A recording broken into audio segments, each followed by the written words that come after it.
बुद्ध के जीवन में उल्लेख है कि कृषा गौतमी नाम की एक महिला का एक मात्र बेटा मरा। उस बेटे से उसका बड़ा लगाव था। पति पहले चल बसा था, बेटा ही उसके जीवन का सार था, सब था। फिर वह भी मर गया तो वह करीब करीब पागल हो गई। वह अपने बेटे की लाश को लेकर गांव में घूमने लगी कि कोई मेरे बेटे को जिंदा कर दे। फिर किसी ने सलाह देने के लिए कहा कि हमारी तो समर्था नहीं, लेकिन बुद्ध आए हैं तो उचित हो कि तू बुद्ध के पास चली जा, और वहाँ तो कोई भी चमत्कार हो सकता है, वह भगवान है।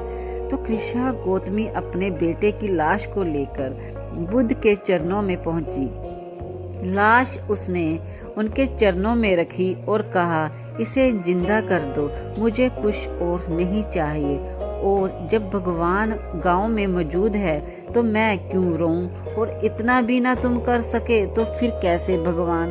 बुद्ध के शिष्य बड़ी मुश्किल में पड़े कि अब क्या होगा। बड़ी भीड़ इकट्ठी हो गई, सारा गांव इकट्ठा हो गया, चमत्कार की प्रतीक्षा होने लगी। बुद्ध ने कहा, गौतमी तू एक काम कर, बेटे की लाश तू यहीं छोड़ जा, इसे मैं जरूर जिंदा कर दूंगा। तू गांव में जा और ऐसे घर की तलाश कर जिसमें कोई कभी न मरा हो। उस घर से थोड़ी सी मेथी के बीज ले आना। डूबता क्या ना करता, डूबते को तिनका भी सहारा हो जाता। कृषा गौतमी को ख्याल भी न आया कि ऐसा घर वो कहाँ खोजेगी जिसमें कोई कभी न मरा हो।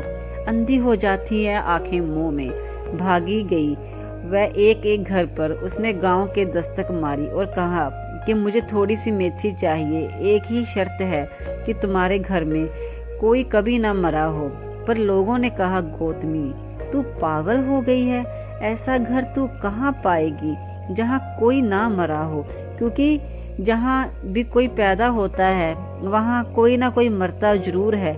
मरना और पैदा होना एक ही प्रक्रिया के अंग है। लेकिन उसको सुनने की फुर्सत ना थी। वह दूसरे घर गई, वह तीसरे घर गई, सांझ तक वह सारे घरों में हो आई। सांझ को अंतिम घर से जब विदा हुई तो उसके आंसू सूख गए थे। उसके व्यक्तित्व में एक क्रांति आ गई थी। वह बुद्ध के पास गई, अपने बेटे की लाश को उठाकर मरघट पहुंची, बेटे को समाप्त करके वापस आई। बुद्ध से कहा, मुझे दीक्षा दे, मैं संन्यास्त होती हूँ। बुद्ध ने कहा, तू कुछ पूछती नहीं, क्या हुआ मेथी का, क्या हुआ बेटे का। उसने कहा, वह बात ही मत उठाएं, वह भ्रांति मेरी थी कि मुझे समझना था कि जन्म के साथ मृत्यु जुड़ी है। तो फ्रेंड्स, कहने का भाव ये है कि हमें मोह होता है रिश्तों में मोह होता है, हर चीज में मोह होता है। बच्चों से तो एक माँ का मोह होता ही है ना।